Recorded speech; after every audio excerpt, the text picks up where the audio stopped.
Ok, perfecto. Pues hola a todos, vamos a tener un pequeño repaso de todos los temas que hemos estado viendo hasta este punto. En general, recuérdense, lo que hemos visto más es sobre la psicología como una ciencia y los métodos de estudio, el objeto de estudio de la psicología. Entonces, si se acuerdan, lo primero que es... Madre mía,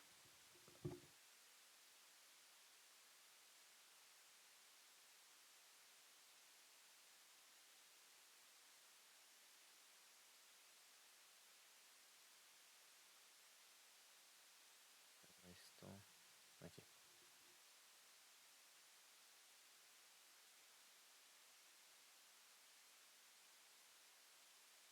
Ok, muy buen día a todos. Este va a ser el repaso que vamos a tener acerca de todos los temas que hemos visto hasta este punto.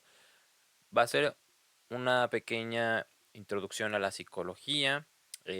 Vamos a ver cómo es una ciencia, por qué la psicología es una ciencia. Y aparte, a lo mejor aquí no lo pongo, pero después iremos cubriendo poquito a poquito las áreas de la psicología. Por el momento vamos a checar estos puntos. Empezando por la parte de la psicología, acuérdense, aquí lo que hay que centrarnos es la definición, el estudio científico de la mente, el cerebro y el comportamiento. Hasta ahora ya hemos visto una probadita de toda esta parte. Hemos visto que en efecto es una ciencia que tiene su rigor científico y lo que yo siempre les digo, si va a ser una ciencia que se dé a respetar como tal. Ya estamos viendo también que vamos a empezar a ver todo lo que es el sistema nervioso, en lo cual se incluye por supuesto el cerebro y el comportamiento. Con que tengan la base clara, estudio científico de la mente, cuerpo y comportamiento. Habíamos visto también de forma muy breve los distintos niveles de explicación y se había utilizado como ejemplo la depresión. Voy a pasar del ejemplo y vamos a enfocarnos nada más en los niveles de explicación. Íbamos desde lo más grande hasta lo más chico. ¿Se acuerdan cuando estábamos viendo la psicología social? Perfecto, pues aquí es donde entraríamos en el nivel social. Estudiamos todo desde un conjunto, cómo se relacionan las personas con el medio, em, en los grupos y tal. Después podemos ir un poquito más enfocado en el nivel de comportamiento. Aquí también puede ser a lo mejor grupal, pero ya vamos a enfocarnos en el nivel individual. Me refiero a que el comportamiento se puede estudiar a nivel grupal, pero eso entraría dentro del social. Entonces, cuando hablamos de un individual, este va a ser el nivel de comportamiento. Asumimos que estamos hablando del nivel individual. ¿Qué es aquello que se puede medir? ¿Qué es aquello que se puede observar en el individuo? Pasamos así al nivel mental. Esta vendría siendo la parte de la cognición. No vamos a medir como tal respuestas fisiológicas todavía. Aquí simplemente vamos a ver la forma en la que la persona está manifestando sus ideas de una forma en los pensamientos, porque una manifestación del comportamiento sería la que acabamos de cubrir. Vamos todavía un poquito más específico, más pequeño, y llegamos ahora sí al nivel neurológico y psicológico. Recuerden que todo lo que es un proceso mental es al final del día producto del sistema nervioso. Entonces este sería el nivel correspondiente. Esto es lo que vamos a estar viendo en siguientes clases, por cierto. Y de ahí empezamos a ver el nivel neuroquímico.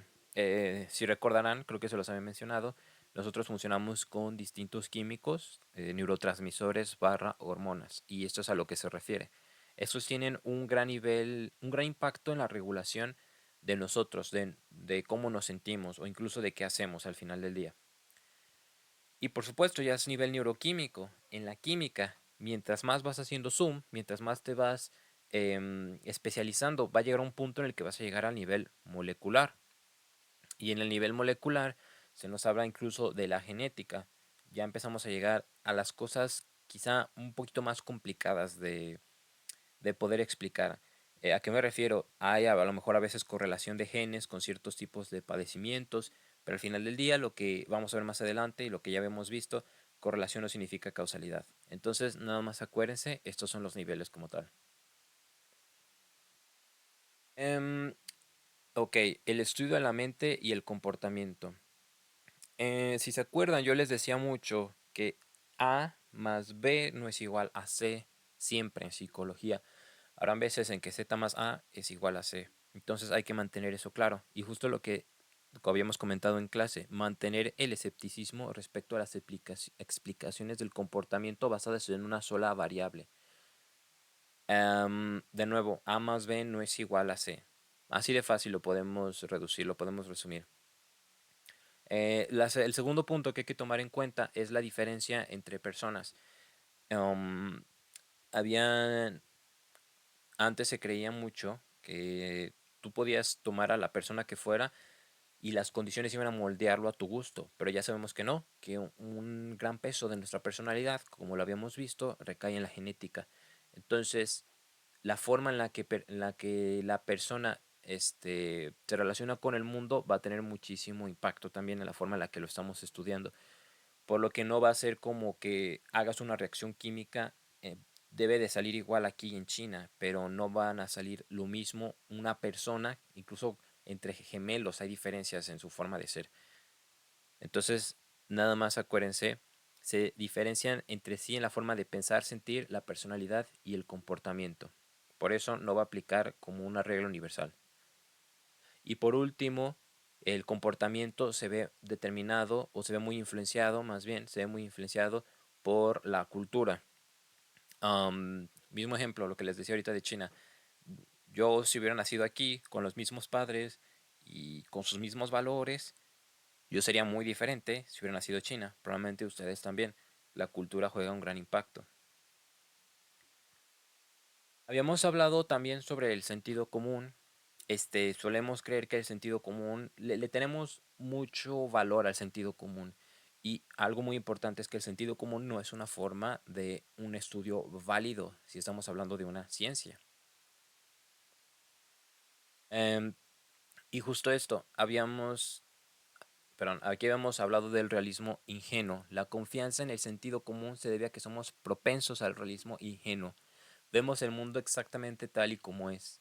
Y si se acuerdan, yo les había hablado de esa imagen donde estaba como si fuera un tablero de ajedrez y había una imagen blanca y una negra, pero al final las dos eran gris.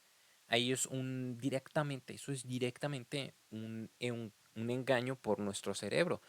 Ahora hay que tomar en cuenta que hay engaños por el cerebro e incluso engaños que nos hacemos a nosotros mismos. Entonces ya estamos teniendo como unos lentes con un filtro y eso ya nos puede influenciar la forma en la que nosotros vemos las cosas. Aquí, por supuesto, viene el sentido común. El sentido común tiene sentido para mí por mis experiencias, pero sigue siendo excesivamente subjetivo. Muy bien. ¿Se acuerdan? Habíamos hablado brevemente de la ciencia y se define como el conjunto de conocimientos obtenidos mediante la observación y el razonamiento, estructurados y que se deducen de principios y leyes generales con capacidad predictiva y comprobables experimentalmente. Entonces, esto es parte del rigor científico. No busco que se aprendan palabra por palabra lo que significa la ciencia, pero cómo esto va a aplicar a la psicología. Y teníamos, hablando de precisamente el sesgo de confirmación, buscar pruebas que apoyen nuestras creencias, ignorar o distorsionar las pruebas que las contradigan. Justo lo de esta prueba, ¿se acuerdan? Exactamente. Uno directamente va a darle vuelta a la carta que cree que va a confirmar una teoría que ya se está haciendo, cuando deberíamos de ser un poquito más objetivos. Justo lo que aquí dice, el que busca encuentra. Si tú buscas correlaciones de todo, las vas a encontrar.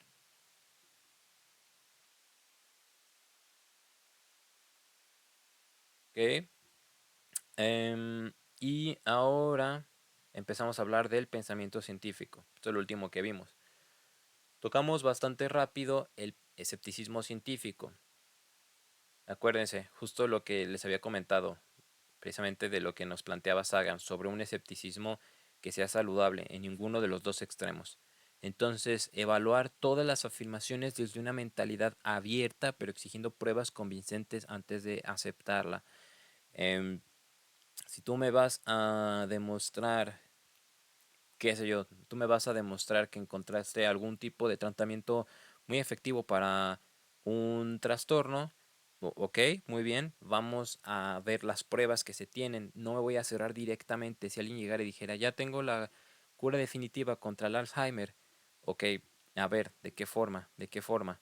Em, y que, de nuevo, siempre manteniéndonos con una mentalidad abierta, pero con ese escepticismo. No vas a decir imposible, ni tampoco vas a decir, oh, en serio, ya sabía que seguramente lo iban a encontrar tarde o temprano. Un escepticismo equilibrado. El pensamiento crítico. Sirven para evaluar las afirmaciones con una mentalidad abierta y de forma meticulosa. Mm, en este mismo caso de que alguien llega y dice, ya tengo la cura para el Alzheimer, bla, bla, bla, bla, bla, bla, bla. Ah, perfecto.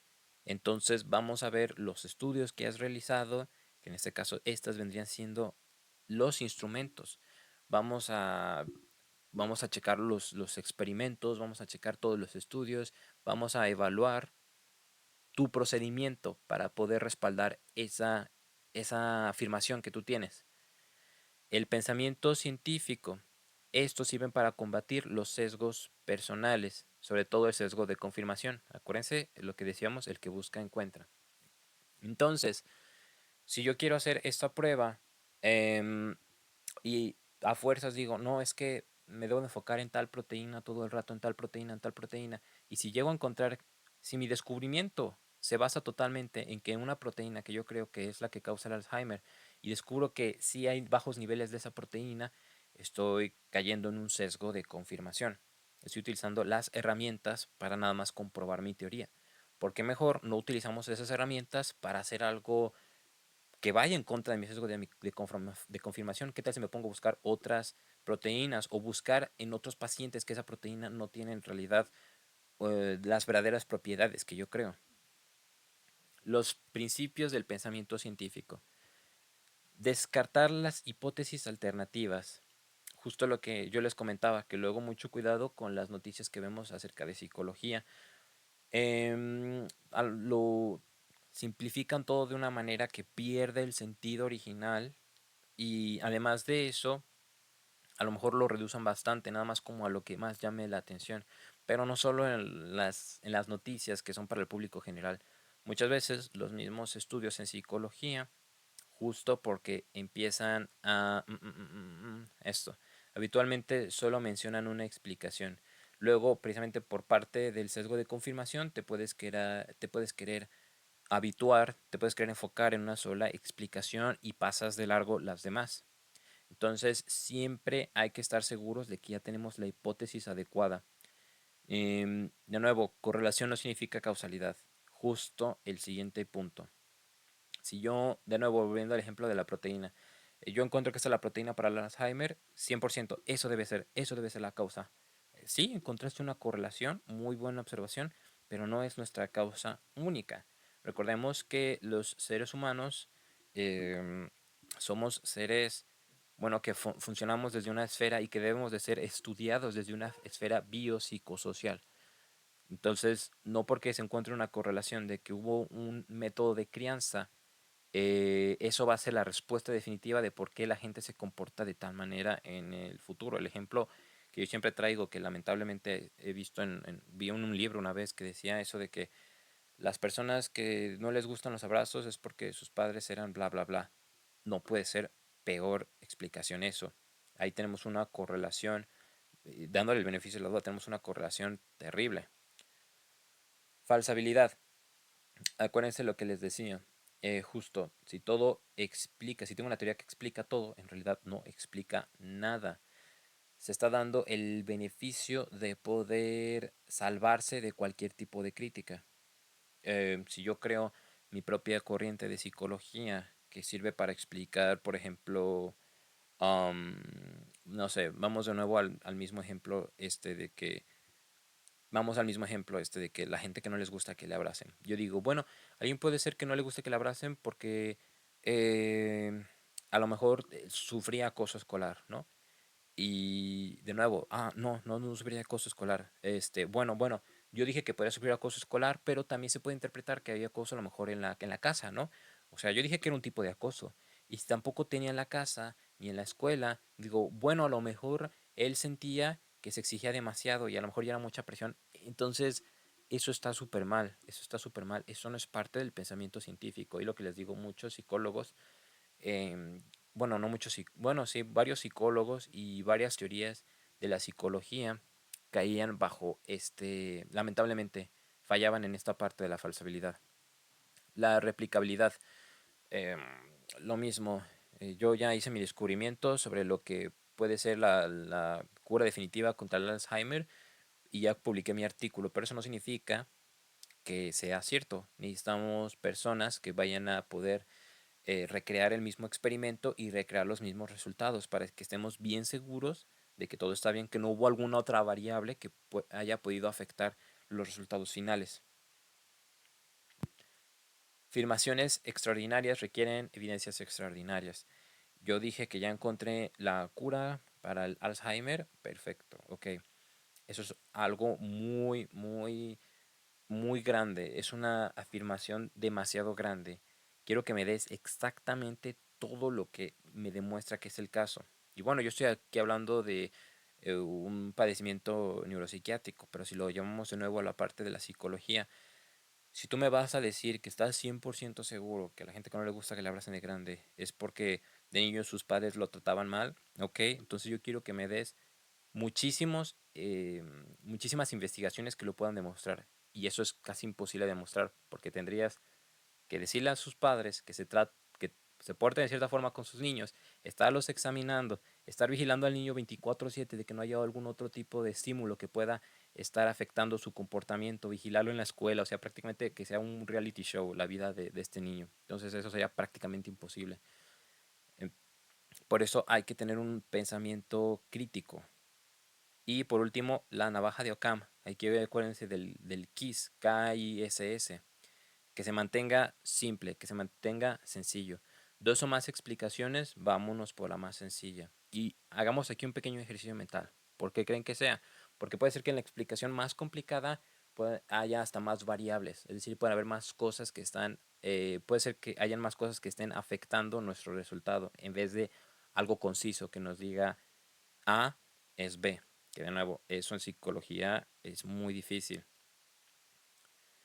Por último, habíamos visto las 5 perspectivas que yo les había pedido: estructuralismo, funcionalismo, conductismo, cognitivismo y psicoanálisis. Estas las vamos a ver un poquito más adelante, pero igualmente las repasamos súper rápido. Recuerden, esto podríamos llamarlos como los primeritos pasos de la psicología. Nos enfocamos, acuérdense la palabra clave, van a ser sobre la introspección, para identificar los elementos o estructuras básicas de la experiencia. Por eso estructuralismo. Em, Llega al funcionalismo con un pensamiento un poquito más crítico. Dice, ok, no hay que dejarnos llevar tanto por la parte de la introspección y vamos a entender al humano, por lo que me preguntaban, ¿qué tenía que ver aquí exactamente Charles Darwin? Vamos a entender al humano como una persona, un individuo reactivo. Justo aquí, las funciones o el papel adaptativo de los pensamientos, sentimientos y comportamientos. Em, Pasa algún tipo de estímulo, cualquier cosa, y yo voy a reaccionar. De igual forma que se planteaba que las personas, o los seres más bien, que los seres van evolucionando por acomodarse a su medio, eso por muchas generaciones. Aquí a lo mejor sin muchas generaciones, una sola persona empieza a responder a su medio, a moldearse a su medio para funcionar y responder de la mejor forma. Y tal ha sido el impacto del funcionalismo que, como se dice, ha sido todavía utilizado a día de hoy. Partimos así con unas perspectivas más actuales de la psicología, comenzando por el conductismo. Tenemos a Watson, Skinner, también habían mencionado a Thorndike y Pavlov. Entonces, acuérdense, el conductismo es justo lo que les he platicado súper rápido, el del ejemplo del perro y la campana. Yo no sé qué está pensando el perro, no me importa, pero yo veo que puedo condicionarlo a que si suena una campana empiece a salivar.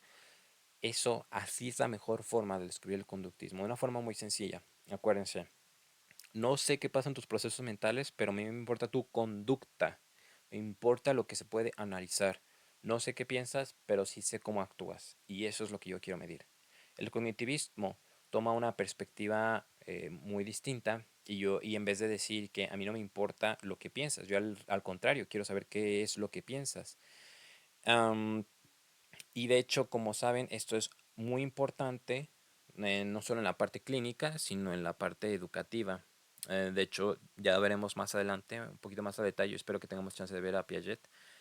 Y vamos a entender un poquito cómo es que piensas, cómo es que procesas las cosas, precisamente por eso de que los procesos mentales sobre el comportamiento.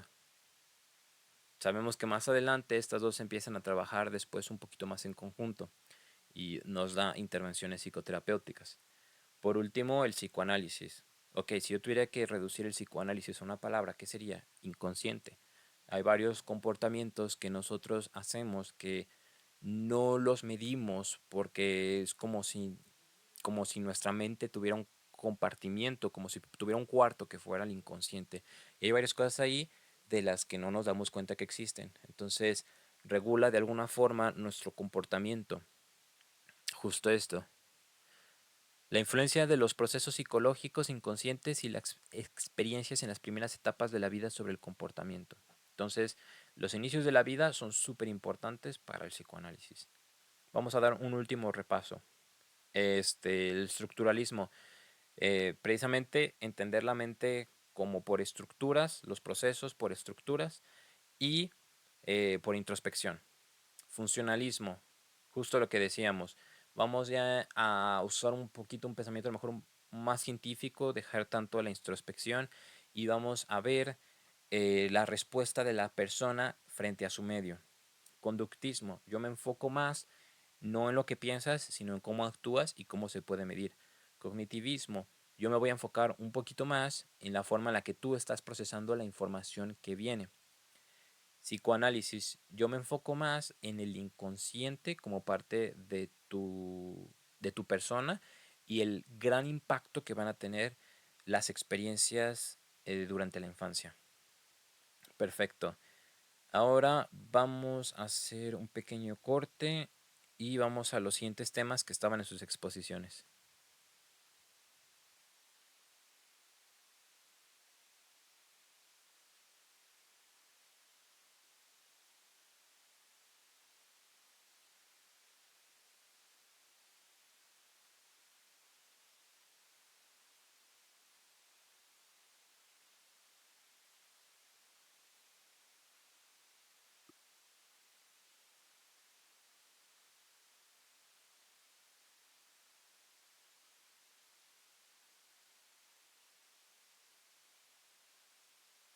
Muy bien, vamos a empezar por la psicología educativa.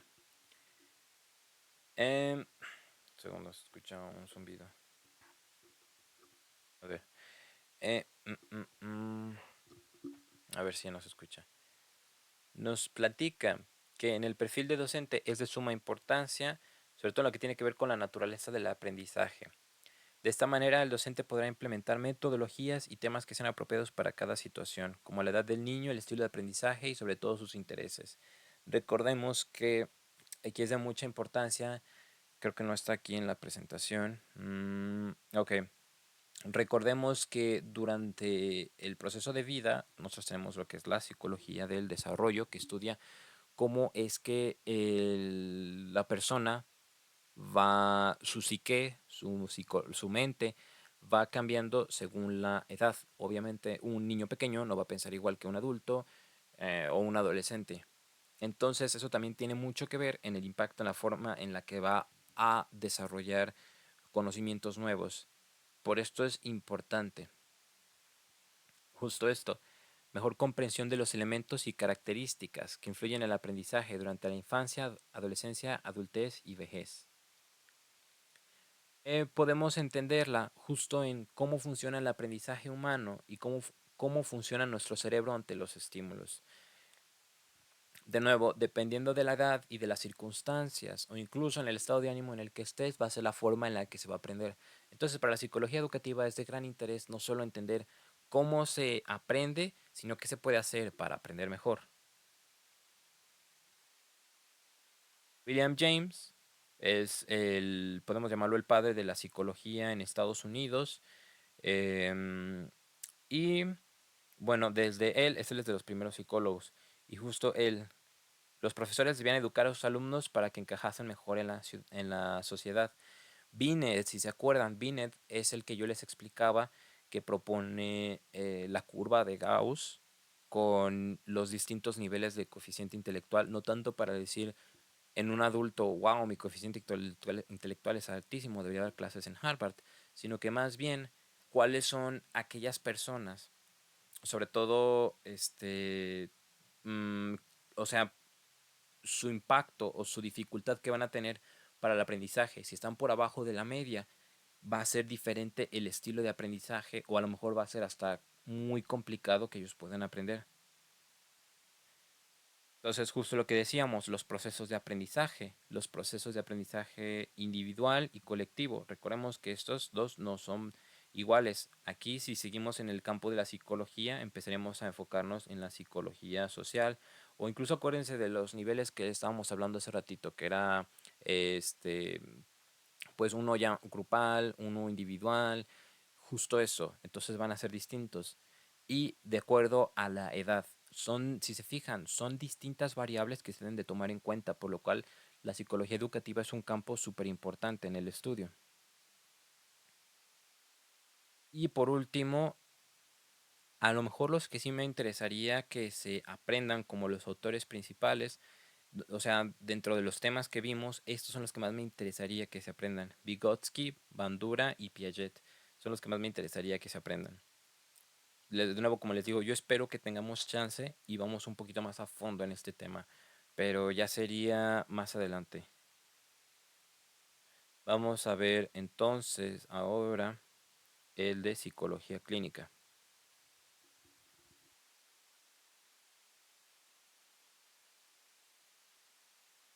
Ok, muy bien, recordemos lo que hemos hablado sobre la psicología clínica.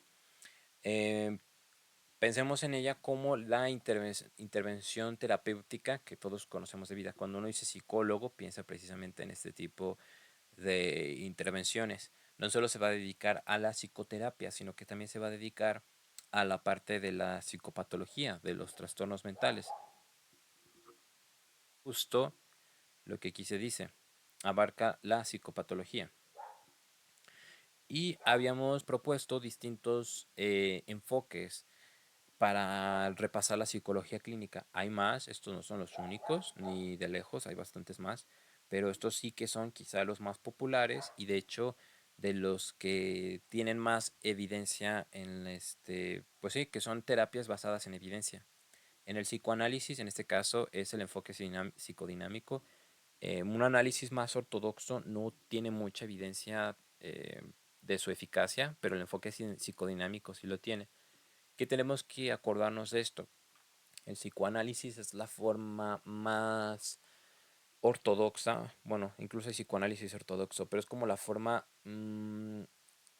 quizá donde los terapeutas tienen menor relación con el paciente. Piensen en ese que está acostado en el diván, contando hasta sus sueños y este tipo de cosas, y que él solo llega a la conclusión de, puede ser que A, B, C, D, F, G. Piensen en eso, eso es como el enfoque principal.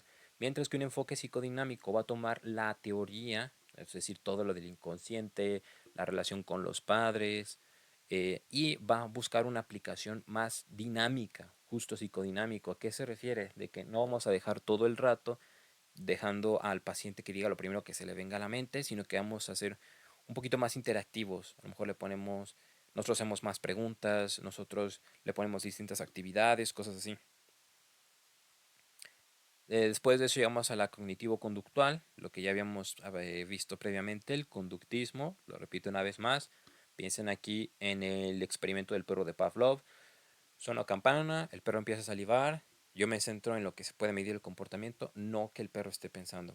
Cognitivismo, nos enfocamos más en los procesos mentales, en memoria, aprendizaje, todo esto. Y cuando los dos se juntan, tenemos la perspectiva cognitiva conductual.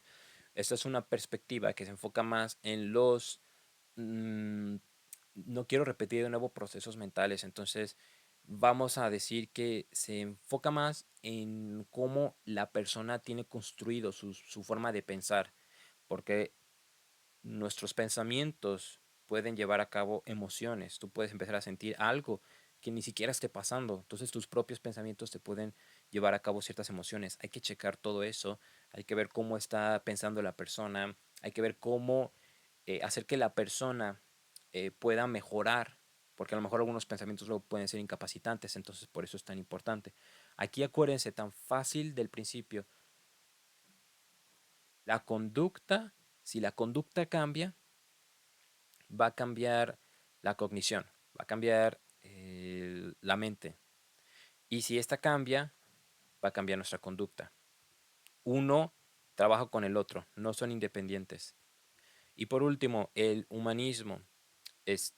Piensen aquí de nuevo en lo que yo les platicaba, que Carl Rogers, perdón, que es a quien yo he leído, planteaba mucho esa parte de que no examinemos a nuestro paciente, ni siquiera dicen paciente, dicen cliente, que no examinemos a nuestro cliente como, ay, el que tiene tal trastorno. No, es una persona que está teniendo una condición con la que yo tengo el placer de poder ayudarle. No estamos pensando en los clientes como simples personas por ahí que tenemos que ayudar, sino que para nosotros justo eso. Es todo un honor poder ayudar a esa persona y yo quiero que esa persona salga adelante, yo quiero conectar con esa persona. Yo quiero que esa persona sea la mejor versión de sí misma. Piensen en eso, piensen en eso.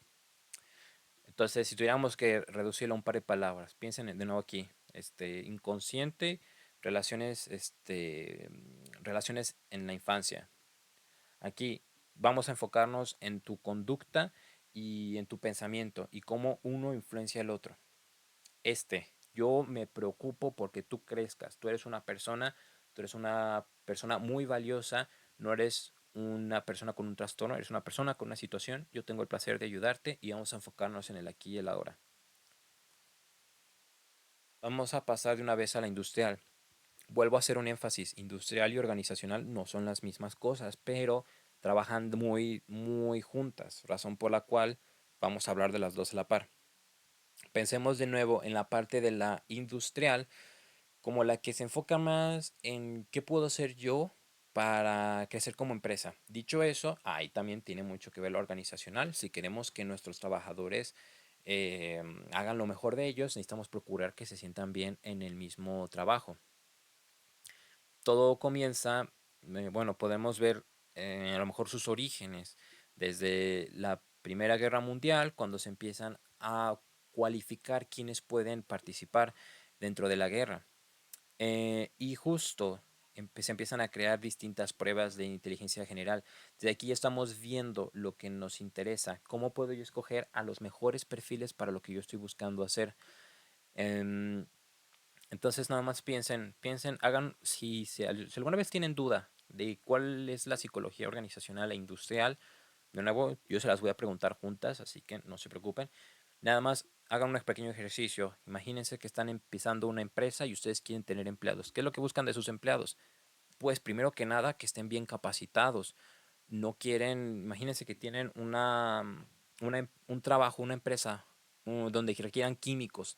Van a pedir a alguien que mínimo tenga estudios al respecto. No van a contratar, qué sé yo, por ejemplo, un psicólogo. No, no hay mucho que él pueda hacer allí. Entonces yo quiero, primero que nada, hacer bien mi oferta. Ojo, ahí va psicología industrial. Quiero hacer bien mi oferta de trabajo. Quiero ver quiénes son los mejores perfiles. Quiero que mi empresa sea buena. Ahí vamos a tener la psicología industrial. Perfecto. Muy bien, ya encontré a mis perfiles, ya tengo a mis candidatos, les hice sus pruebas, porque acuérdense, vamos a tener que hacer pruebas psicométricas. Teníamos tanto lo que les platicaba, teníamos tanto pruebas de personalidad, de inteligencia y de habilidades y aptitudes. Estas son las personas a las que yo quiero. Y ya una vez que las tengo, yo no quiero que ellos se sientan mal. Yo quiero que mis empleados estén bien conmigo, porque imagínate si no se me van a ir, se van a ir a otra empresa, me voy a quedar sin empleados. ¿Qué tal si yo me aseguro de que ellos estén bien y a mí me van a dar un mejor rendimiento? Exacto, psicología organizacional. Ya me aseguro de que mi empresa vaya a ser lo mejor, pero también me importa el bienestar de mis empleados, ¿ok? Y pues justo, piensen así por cajón, que eso es usualmente lo que se hace en recursos humanos. Am, y pues toda esta parte, ¿no? Las mejores tácticas y estrategias de contratación, prácticas de contratación eficientes, aumento de la productividad, lo que yo les decía, ¿qué puedo hacer para que mi empresa sea lo mejor? Y ahí tenemos los dos enfoques. Quiero a los mejores, y ya tengo a los mejores, quiero que los mejores estén bien para que sigan siendo los mejores.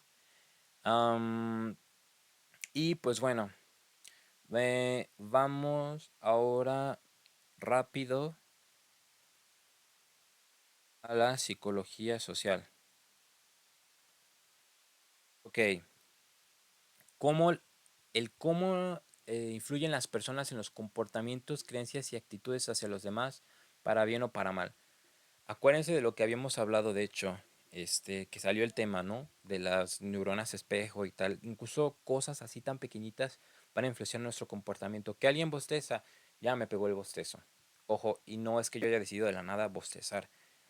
El medio, la gente que me rodea va a tener un gran impacto en mí, a veces sin darme cuenta en lo absoluto. Los monitos. Em, ¿Qué más? Pues justo esto. Las organizaciones e instituciones. Si se fijan, era lo que estábamos platicando antes, cómo todos los tipos de psicología se pueden organizar una con otra. En este caso, con la psicología organizacional o con la institucional, con la educativa, con la clínica, en fin, lo que ya habíamos comentado antes. El medio en el que me esté rodeando va a tener un gran impacto, no me quiera dar, aunque no me dé cuenta. No hace lo mismo si, por ejemplo, yo me empiezo a rodear con pura gente así de mucho dinero, a lo mejor con gente más humilde. Puede ser que la gente que tiene más dinero ha empezado a tener un tipo de actitudes que a mí me contagian. Y a lo mejor le empiezo a dar más peso al tipo de ropa que compro, a los coches que compro, ese tipo de cosas, ¿no? Y bueno, los procesos psicológicos y sociales observables. Solo acuérdense, a la persona se le estudia como un ser biopsicosocial, lo que ya les había dicho, biopsicosocial. Entonces, desde el psicosocial, no estamos enfocándonos en uno solo, somos seres sociales y tenemos que también tomar en cuenta el gran impacto que va a tener la relación con otras personas sobre nosotros mismos. Dentro de lo que se platicaba de la psicología social, teníamos la parte de conformidad, la persuasión y el comportamiento en grupo. Acuérdense que en todo grupo hay, de hecho, esto se me olvidó mencionarlos, hay algo que se llama teoría de grupos. Creo que así se llama también algo en matemáticas, pero si lo ponen teoría de grupos en psicología, van a ver justo lo que platicaban, que hay un líder. Hay un líder, van a ver gente que van a hacer caso al líder, van a ver, por alguna razón, están ese tipo de organizaciones dentro de un grupo social. Pasa muy constante y es muy interesante. Em, Tenemos por último, y de aquí de hecho podemos hablar de los dos, la conformidad y la persuasión con el experimento de Ash, que es el que se nos había enseñado aquí, justito con ese mismo, acuérdense el de las tres rayitas. Eh, pues bueno, primero que nada, de una u otra forma, por persuasión, todos me están, creo que de hecho, no sé, no, ok.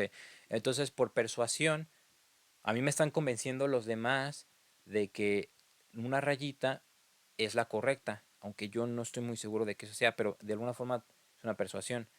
Y luego vamos al acto de conformidad. Es como, oye, bueno, todos dicen que es así, entonces debe de ser así. Para estar conforme con el grupo, voy a decir lo que ellos dicen. Y eso, pues, es en pocas palabras la presión social. De hecho, los tres estarían trabajando en conjunto, en el mismo caso. Comportamiento del grupo, de todos van, cómo todos van teniendo un rol que va en contra de la persona que no sabe que se le está haciendo el experimento. Bueno, se mencionó súper rápido a Marx. Esta parte. Ajá. Los pensamientos y sentimientos están construidos, no surgen de nuestro interior y de manera aislada. A lo mejor aquí un poquito extremo, Karl Marx. Sí tenemos nosotros sentimientos y pensamientos que surgen de nosotros, pero definitivamente el medio va a tener un gran, gran, gran peso en la forma en la que nosotros los expresamos como tal. Pasamos ahora a la psicología experimental. Y bueno, nada más acuérdense, psicología experimental. De hecho, creo que es algo muy bueno que los nombres por sí solos ya dicen de qué estamos hablando. Aquí entraría en juego todo lo que hemos estado hablando hasta este momento sobre la psicología como ciencia. Justo todo esto que hemos estado hablando es donde entraría la psicología experimental. Entonces, por medio de métodos de experimentación, observación, análisis y replicación, vamos nosotros a poder eh, poner a prueba si algo es cierto o no. ¿Se acuerdan del ejemplo que yo les daba? Que a mí lo que se me olvida, un libro que habría diciendo, cuando hablamos de la psicología experimental, piensa incluso en la forma en la que tú te pones su chamarra, ¿por qué empiezo con el brazo izquierdo y no con el derecho? ¡Pum! Desde ahí la observación. Yo ya tengo mi observación. Puedo empezar a hacer una experimentación para poner a prueba mi observación. Análisis estadístico. Ok, yo acuérdense de lo que decíamos. Vean cómo todo se va entrelazando tarde o temprano. Me parece que es en este punto. Ajá. Las personas se diferencian entre sí en forma de pensar, sentir y la personalidad. Entonces, algo que me dé una sola persona no me va a servir. Necesito grupos de personas y en sí los resultados que yo dé van a ser conforme a ese grupo de personas. Por eso, ojo, cuando vean el 70% de las personas se siente bla, bla, bla. No, no es el 70% de las personas. El 70% de tu estudio. Y eso no significa nada porque todavía me falta la replicación. Este es a la que vamos justo aquí. Si tú me das un estudio que dice el 70% de la gente se comporta de forma A, B, C, bueno, primero que nada, eso es en tu población. Y lo segundo, que se replique el estudio. Y entonces podré decir, dos estudios dicen esto, pero no diré que es una ley, seguiré sin decir que es una ley. Las áreas de investigación, sensación y percepción, memoria y aprendizaje. Todo esto, todo esto es parte de la psicología cognitiva. Todo esto es parte de la psicología cognitiva. La forma en la que nosotros vamos entendiendo el mundo. Ojo, psicología cognitiva. Justo lo que estábamos viendo por aquí. Justo eso, cognitivismo. Vean cómo todo se entrelaza y cómo varias cosas anteceden unas a otras. Motivación y emoción. De esto no nos centramos mucho en realidad, pero nada más acuérdense, la motivación, hay distintos tipos de motivación. Pues una motivación por ti mismo que tú te hayas puesto, una motivación que alguien más te haya dado.